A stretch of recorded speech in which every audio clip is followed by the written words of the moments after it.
Bonjour, je suis Renaud Deschamps, candidat à l'élection du prochain maire d'Amiens en 2026. Dans ce podcast, je vous emmène avec moi dans cette fabuleuse aventure de candidat pour vous faire partager toutes les étapes menant à mon élection. Bonjour à tous, bonjour Renaud. Bonjour Stéphane. Bienvenue dans ce nouvel épisode du podcast Le Candidat. Aujourd'hui Renaud, on va parler de ton association de soutien Amiens au cœur. Et on va commencer par la question. Quand et pourquoi avoir créé une association de soutien ? Je l'ai créé dès le lendemain de ma défaite à la première élection, dans l'objectif d'aller à la deuxième élection 6 ans plus tard et d'avoir une association de soutien. Bien souvent, il y a des associations qui s'appellent les amis de Renaud Deschamps, les amis de machin, de choses. Et ben moi, j'ai décidé de faire aussi une association de soutien. D'accord, donc en 2020, dans l'optique déjà de 2026. Alors, tu dis justement qu'il y a beaucoup d'associations qui s'appellent les amis d'eux. Et pourquoi ne pas avoir choisi les amis de Renaud Deschamps, ce qui aurait permis de t'identifier comme candidat Renaud Deschamps ? Pourquoi l'avoir appelé Amiens au cœur ? Alors, c'est une question que je me suis longtemps posée. Et en fin de compte, je voulais être un peu en rupture. Les amis de Renaud Deschamps, les amis de la personne, c'est des appellations qu'on trouvait beaucoup il y a 20-30 ans. Et ça devenait un petit peu le groupe de personnes qui étaient là pour se rencontrer et faire des animations ensemble. C'est pas tellement ça. Moi, c'est pas des amis que je recherche. C'est pas un club pour faire de l'amitié. C'est vraiment... alors, c'est des personnes qui me soutiennent, qui partagent mes valeurs, mes idées. Mais pour moi, le mot ami, il est important. Là, ce sont pas des amis. Ce sont des amiénois intéressés par la chose publique et qui veulent que je devienne leur maire plus tard. D'accord. Donc, c'est une association de soutien à la candidature de Renaud Deschamps. Le nom étant un peu long, on a cogité, on s'est dit, mais en fin de compte, pourquoi pas donner le nom de l'association, enfin le nommer du même nom qu'était le groupe politique et le groupe de notre campagne avant, donc Amiens au cœur. Et le nom c'est maintenant aussi le nom du groupe d'élus que tu Exactement. représentes. Donc aujourd'hui, en fait, Amiens au cœur est devenu une marque. Et en fait, parfois on parle d'Amiens au cœur, les élus, parfois on parle d'Amiens au cœur, l'association de soutien, et en fin de compte, c'est pareil, on a tous le même objectif. Alors assez paradoxalement d'ailleurs, tu ne présides pas cette association-là. Est-ce que tu peux nous dire pourquoi tu n'es pas le président de cette association et comment elle fonctionne ? Alors moi, je suis le président du groupe politique, des élus Amiens au cœur, et je voulais que ce soit une autre personne qui préside l'association de soutien. Parce que présider l'association qui me soutient moi-même, c'est un peu bizarre. Et à défaut d'être bizarre, c'est fortement orgueilleux. Donc j'ai confié ça à Maxime, qui est en charge de l'animation de l'association, avec son conseil d'administration composé de 4 personnes, donc plus lui, ça fait 5, de définir les orientations dans l'année de l'association, avec plusieurs thématiques. Alors, on les voit ensemble, il ne fait pas ça que dans son coin. Sûr. Il les voit avec moi, il les voit avec toi, puisque tu es aussi membre du conseil d'administration d'Amiens au cœur, mais le président, c'est lui. Et on définit ce qu'on fait d'Amiens au cœur. D'accord. Donc c'est clairement une association pour toutes celles et ceux qui connaissent le monde associatif, un président, un trésorier, un secrétaire, des membres des administrateurs et des adhérents. Alors qui sont les adhérents à ton association ? Les adhérents à l'association, déjà, ils savent ce que c'est l'association. Le but de l'association, c'est de soutenir ma candidature. D'ailleurs, c'est dans les statuts, c'est dans la baseline de toutes les mails et les newsletters qu'on envoie. C'est association de soutien à la candidature de Renaud Deschamps à Amiens en 2026. C'est un peu long, mais... On ne peut pas être plus clair. On ne peut pas être plus clair. Il a fallu être très clair. Donc, les personnes qui adhèrent, c'est des personnes qui ont envie que je sois le maire et qui... non seulement ont envie, mais se disent je vais y contribuer.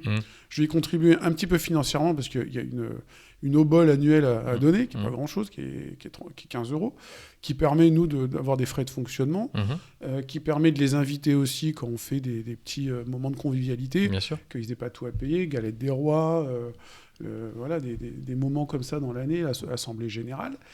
Et alors, c'est des personnes qui veulent s'investir un peu plus que les autres. Ça, c'est le premier type de personnes. Le deuxième type de personnes, c'est des personnes qui ont déjà l'ambition, peut-être, de faire partie de mon équipe de colistiers. Alors, en 2026. Ils ne le disent pas tous, mais certainement, parmi eux, il y en a qui se disent, en étant dès à présent aux côtés de Renaud Deschamps, je vais me faire remarquer, je vais monter en compétences, il va apprendre à me connaître, on va peut-être s'apprécier et il me prendra peut-être dans son équipe. Et moi, je dis oui. C'est gagnant-gagnant. C'est gagnant-gagnant. Moi, dans ces personnes-là, il y en a qui vont un jour... parce qu'elle a 2 objectifs, cette association. Elle a l'objectif, actuellement, pendant qu'on est candidat, pendant qu'on n'est pas encore vraiment candidat, on est dans l'opposition, élu d'opposition. C'est une association où je leur donne des informations clés en leur disant, voilà, vous allez être un petit peu privilégié par rapport aux autres amiénois. En votre qualité d'adhérent, je vais vous donner plus d'informations sur les sujets qui passent en conseil municipal. Je vais vous décrypter les décisions du maire. Je vais vous donner en primeur des informations sur ce que je vais annoncer de manière publique dans 6 semaines ou dans 1 an, etc. Donc ça leur donne une proximité avec le futur candidat. Et puis aussi des moments d'échange, de convivialité, j'en ai parlé. Tout à fait. Et puis, progressivement, cette association, elle va se transformer en force vive pour la campagne. On va avoir besoin de bras et de matière grise et de muscles. Quand on fait campagne, on a besoin de ça. Ça nous avait un peu manqué à la première campagne. Ça va servir aussi à ça. D'accord. Alors, tu conseillerais à n'importe quel candidat, on est dans le podcast qui s'appelle Le Candidat, de créer justement ce type d'association? Pour toi, c'est un incontournable dans une campagne? Oui, parce que on peut pas gagner tout seul une élection. On a besoin de monde autour de soi. Et je dirais même pour une élection qui n'est pas une élection de liste, mais une élection en nom propre, sénateur, député, s'il y en a un parmi vous qui veut se présenter comme futur président de la République, ayez une association de soutien à côté. Les jours où vous vous sentez un peu seul, ça vous montre que vous n'êtes pas seul. Et les jours où vous avez besoin d'une équipe pour aller distribuer des tracts sur des marchés, dans des boîtes aux lettres, vous savez qu'ils sont là.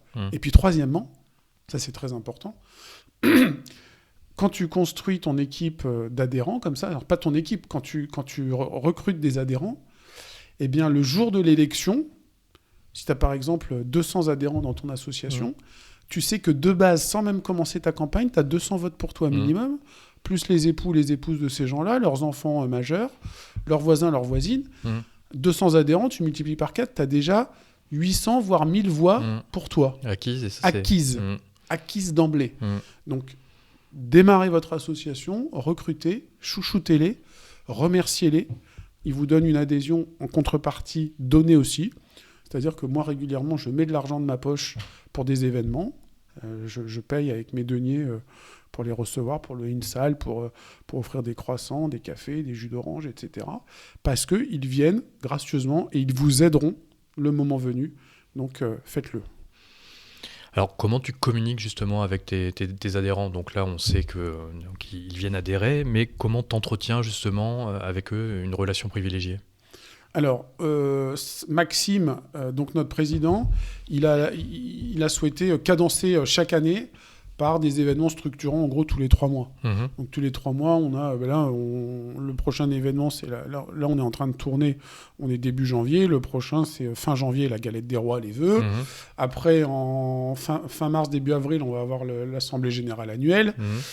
Fin juin, on a toujours notre garden party de pré-vacances scolaires où on se trouve toujours un lieu sympa dans une campagne autour d'Amiens et on fait un grand pique-nique géant où tous les adhérents viennent avec leurs enfants, il y a du monde, on fait des activités. Après, on a le brunch de rentrée en septembre. Et puis après, on arrive de nouveau aux vœux en janvier. Et puis, entre ces 4 moments structurants, on a Alors, on n'en a pas encore, parce qu'on n'est encore pas assez dans les proches de l'élection, mais on va intercaler des réunions d'information, des groupes de travail, pour commencer à travailler le programme, des points de structuration de nos idées. Et puis, alors ça, on l'a déjà fait. On est à 2 ans de l'élection, on l'a déjà fait il y a 6 mois. On a édité un tract de mi-campagne, enfin de mi-mandat, pardon. Et là, on a demandé qui dans nos adhérents voulait participer un dimanche après-midi à une journée de tractage, de boitage. Et donc, en fonction du nombre qu'on avait, on les a mis par binôme. En plus, ils ont rencontré des gens qu'ils ne connaissaient pas forcément. Et puis, ils sont partis à l'aventure. On leur avait préparé les plans de rue, etc. Et on leur a donné rendez-vous tous... à 13h, ils sont revenus, on a fait un grand pique-nique dans le grand parc d'Amiens, parc de la Haute-Oie. Et voilà, on a mêlé actions utiles et moments de convivialité. Et ben c'est là-dessus qu'on va se quitter. Merci beaucoup Renaud pour ce nouveau partage d'informations. Donc si vous avez aimé cet épisode, n'hésitez pas à liker, commenter, partager et à vous abonner sur les différentes plateformes de podcast. Et je vous donne rendez-vous dans un prochain épisode où nous aborderons un autre sujet. Merci Renaud. Merci Stéphane, à très bientôt.